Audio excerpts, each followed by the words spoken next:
Mateo 28, versículo 18. No voy a robar tiempo, el video dura 10 minutos y bueno, no voy a tardar más de lo necesario, más de lo que es.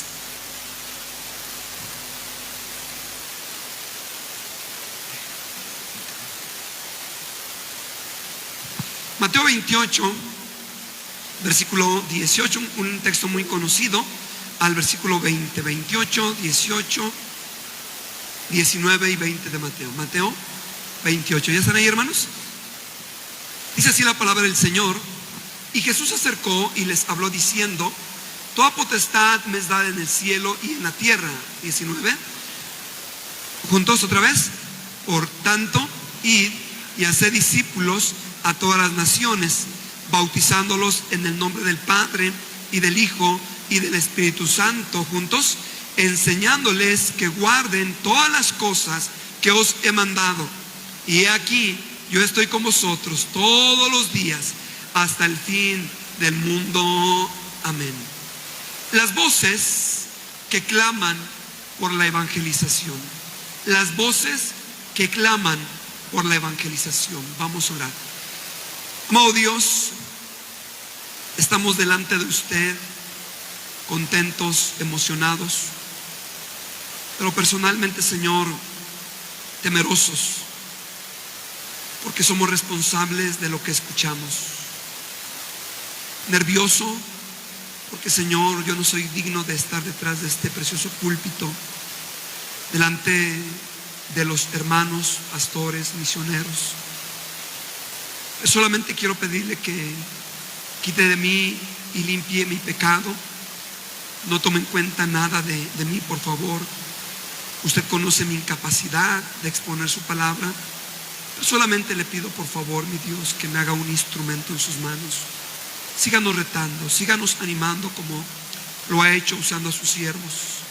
Queremos, yo creo, Señor, que los hermanos aquí presentes, argentinos, quieren ver un gran avivamiento en este país.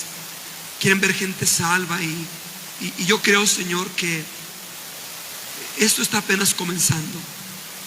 Queremos ver un día y escuchar un día a Argentina, que están enviando misioneros a otras partes del mundo.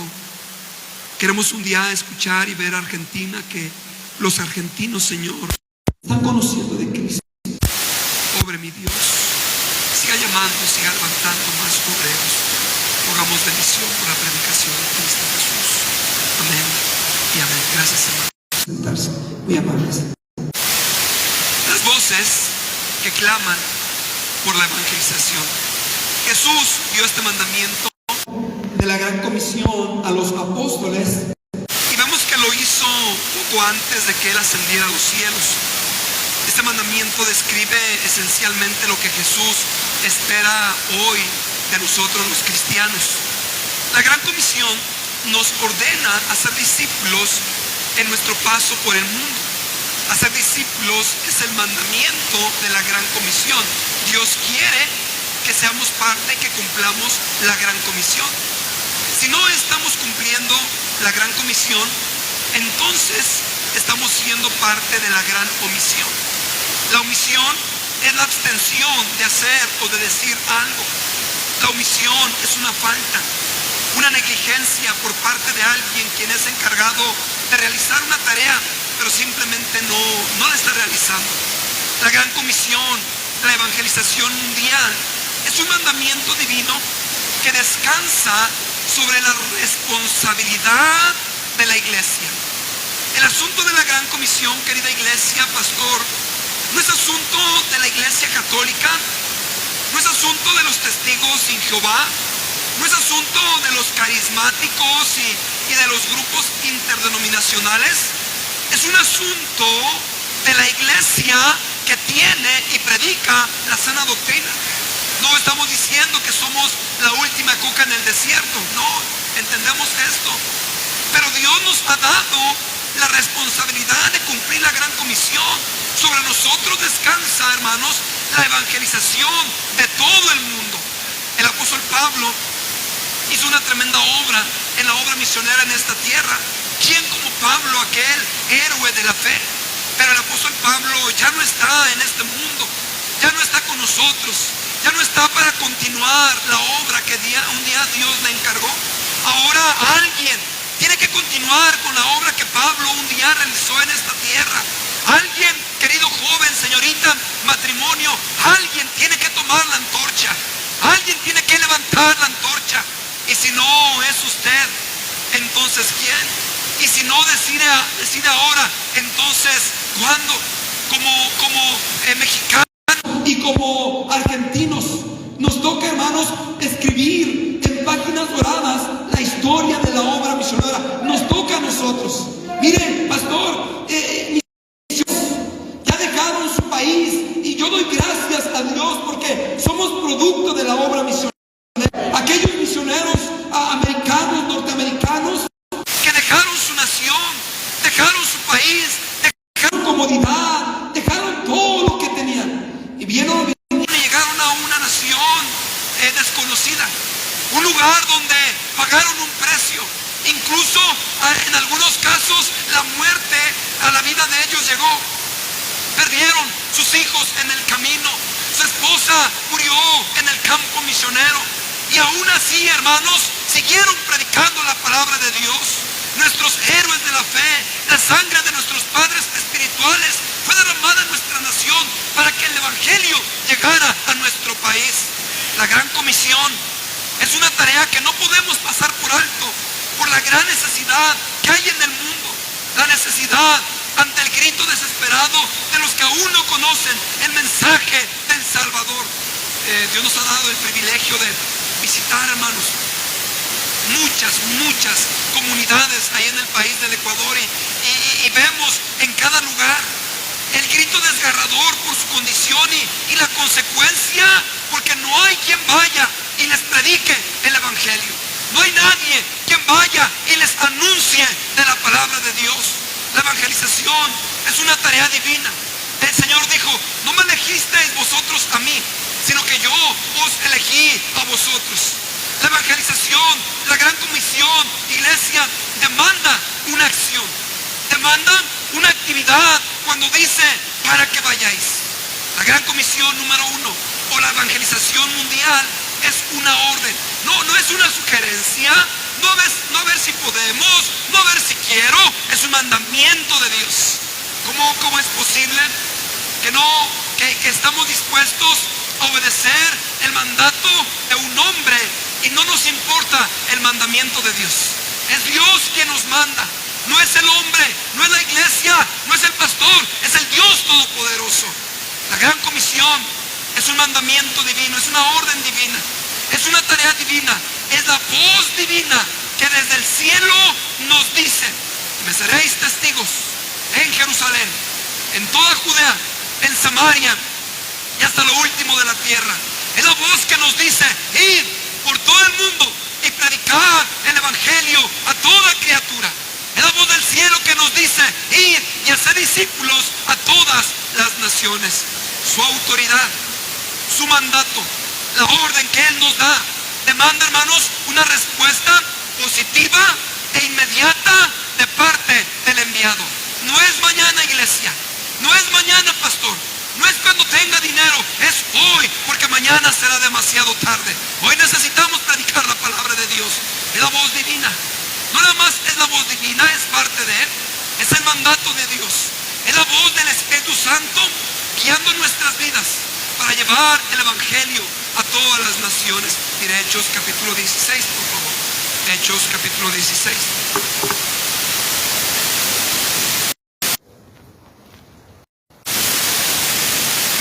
Versículo 6. Hechos 16, versículo 6, un texto muy conocido. Y atravesando Frigia y la provincia de Galacia, les fue prohibido por el Espíritu Santo hablar la palabra en Asia. Y cuando llegaron a Misia, intentaron ir a Bitinia, que dice, pero el Espíritu no se lo permitió.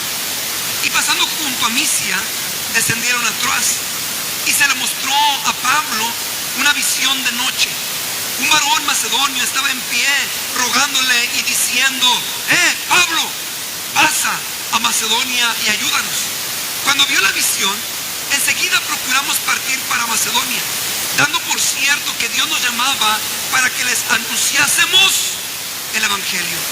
Cuando la luz del cielo resplandeció sobre nuestras vidas, desde entonces, hermanos, somos responsables por la evangelización del mundo entero. El mandamiento del Señor es que pongamos en alto su palabra para que alumbre a todas las naciones. No hay manera, hermanos, no hay forma que el hombre pueda conocer de Jesús si la iglesia no levanta sus ojos y miramos que los campos ya están blancos para la siega. Tenemos que tener la dirección del Espíritu Santo, y el Espíritu Santo siempre guiando nuestras vidas, siempre dirigiendo nuestras vidas. A veces que presumimos que somos llenos del Espíritu Santo, que somos guiados del Espíritu Santo. El resultado de un cristiano lleno del Espíritu Santo es que va a predicar la palabra de Dios. Oh, hermano, criticamos a los pentecostales que son llenos del Espíritu Santo, y es cierto, pero hermanos, querida iglesia, constantemente necesitamos ser llenos del Espíritu Santo. Pedro se levanta lleno del Espíritu Santo y predica la palabra de Dios.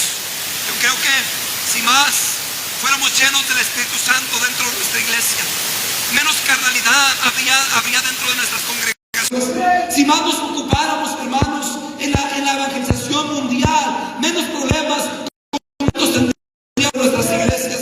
Estaríamos más ocupados en la predicación de la palabra de Dios. Problemas dentro de nuestra iglesia, pero cristianos siendo llenos del Espíritu Santo. Por eso, hermanos, ahí en 2 de Pedro, capítulo 1, mira que es lo que dice la Biblia. 2 de Pedro, capítulo 1, versículo 19. 2 de Pedro 1:19, dice la Biblia: tenemos también la palabra profética más segura, a la cual hacéis bien en estar atentos como una antorcha que alumbra en lugar oscuro, hasta que el día esclarezca y el lucero de la mañana salga en vuestros corazones. No debemos pasar por alto, hermanos, la grandeza, el privilegio de la predicación del Evangelio a todo el mundo. Hay una responsabilidad, hermanos, sobre el privilegio, y se convierte en una obligación. Es mi deber de predicar el Evangelio. Es la voz divina, es la voz del Espíritu Santo, pero también, hermanos, es la voz de afuera, es la voz de la humanidad, es la voz de los etnos, es la voz de las naciones clamando por salvación. El varón macedonio le dice a Pablo: Pablo, pasa y ayúdanos. Pasa y ayúdanos. Me encanta trabajar con los grupos étnicos. Parte de su cultura nosotros entendemos y enseñamos mucho, ¿verdad? Que la cultura no tiene nada que ver con la predicación de la palabra de Dios. Y me han preguntado muchas veces, ¿qué sucede con aquellos hombres que tienen 2 mujeres, 3 mujeres? Pues, hermano, cuando el hombre realmente se convierte, hay un cambio en la vida de ellos.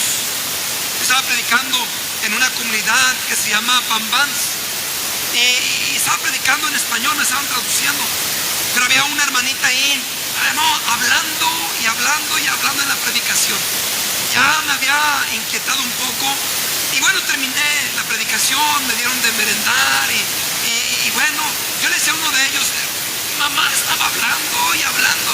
Dice: no, pastor, aquí está su hijo que tiene 2 mujeres, y tú estabas predicando que adulterio, que 2 mujeres es pecado, y la mamá le estaba diciendo: escucha, pastor, oye, pastor, arrepiéntete de tu pecado. Yo dije: hermana, déle duro, predíquele duro, ¿verdad? Este hombre a los 15 días dejó una de sus mujeres, la última mujer que él tenía. ¿Por qué? Porque el Evangelio tiene poder para salvación, hermanos, y Dios cambia nuestras vidas, y Dios transforma nuestras vidas. Me encanta la cultura de ellos. En las mañanas, el achuar se levanta a las 4 de la mañana con su esposa. De 4 a 5 de la mañana se levantan los dos, o a las 4 de la mañana, de 4 a 5 tienen tiempo de conversación los dos. El hombre y la mujer arreglan sus problemas de 4 a 5 de la mañana. No como algunos cristianos que toda la semana están peleados, ¿verdad? 4 a 5 de la mañana. Arreglan sus problemas entre matrimonio. Luego, a las 5 de la mañana, levantan a sus hijos. Ya tienen una fogata, ya hacen una fogata y ya cocinaron guayusa. La guayusa es un té purgante. No hay médico, no hay Coca-Cola, no hay luz, no hay nada de ello. 5 de la mañana lo despiertan, se sientan alrededor de la fogata, toman la guayusa, no pueden ir a vomitar, no pueden ir a orinar hasta las 6 de la mañana porque es un té purgante. A las 7 de la mañana el líder toca el cuerno y ya van todos los hombres para organizar qué es lo que van a hacer. El asunto es que siempre organizan y nunca hacen nada. Son flojos hasta no decir más, sin ofender a algunos, ¿verdad? Y a las 7 de la mañana tocan el cuerno. Ya ahí se pueden reunir, planifican.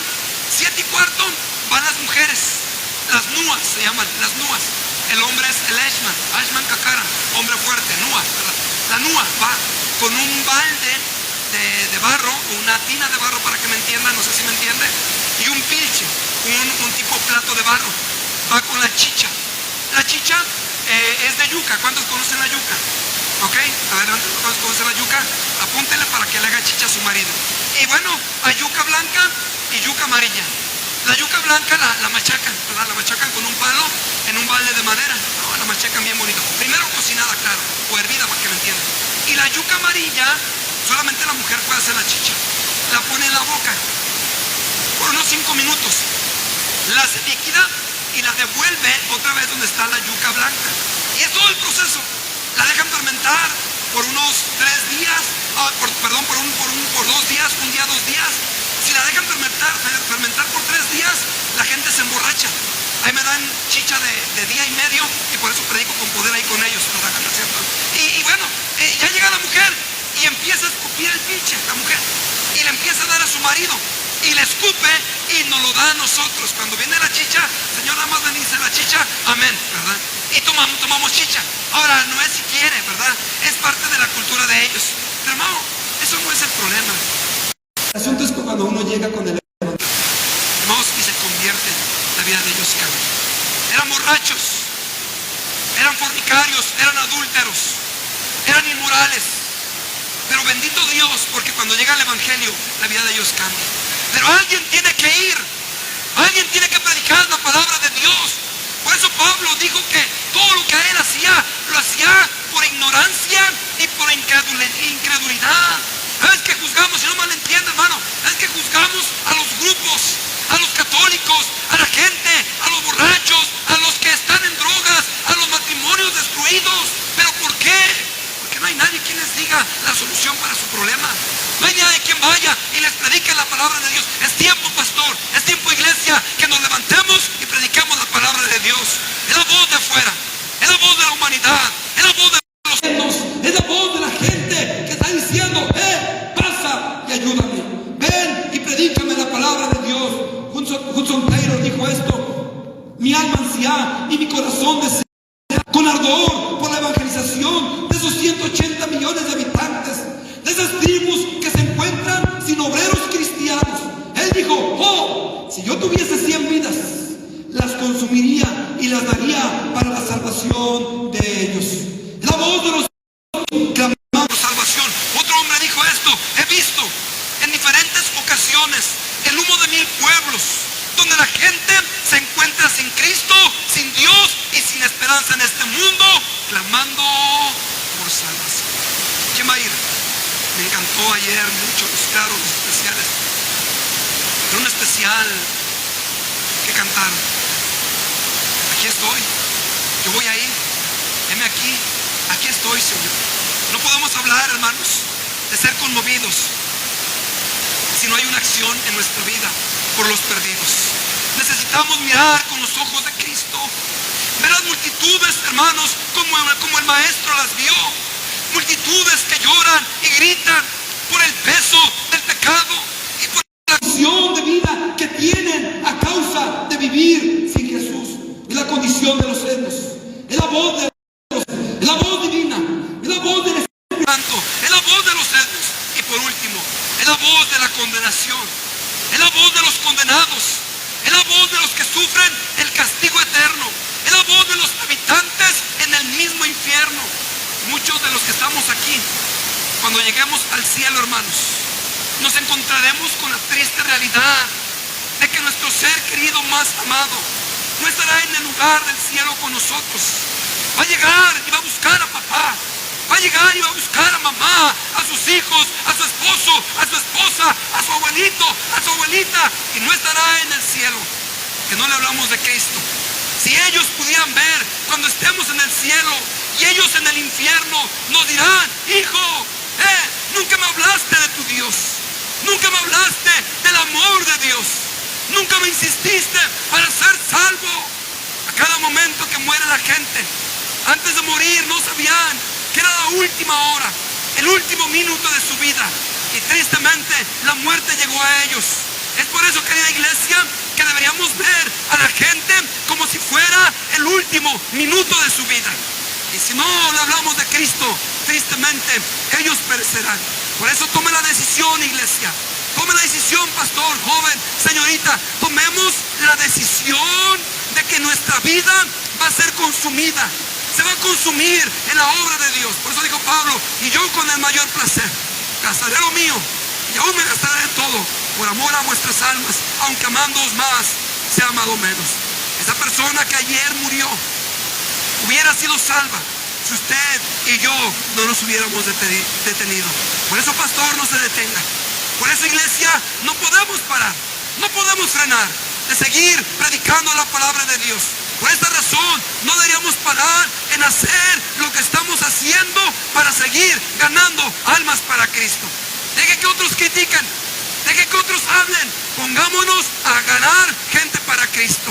Ahorita ellos están siendo atormentados en el infierno. Ahí sienten y experimentan el fuego que nunca se apaga. Mientras usted y yo disfrutamos de este mundo, tenemos esperanza, tenemos seguridad. Cristo. Actualmente están siendo encendidos, llamados en el infierno de fuego. Hermano, el abismo está preparado para la gente que no conoce. El fuego está listo, está caliente para recibirlos. Las llamas del infierno arden, la espada resplandece afilada y se sostiene sobre ellos, y el abismo abierta su boca bajo ellos.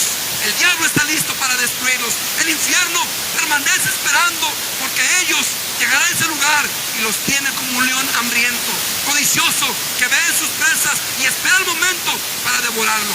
Pero ¿qué vamos a hacer nosotros? No podemos frenar, hermanos. Argentina necesita conocer de Cristo. En los pueblos de Argentina y las provincias necesitan ya escuchar el Evangelio. Levantad nuestros ojos y mirad, porque los campos ya están blancos. Termino con esto. Cuando vemos la historia de muchos pastores, ahora en la pandemia, ¿verdad?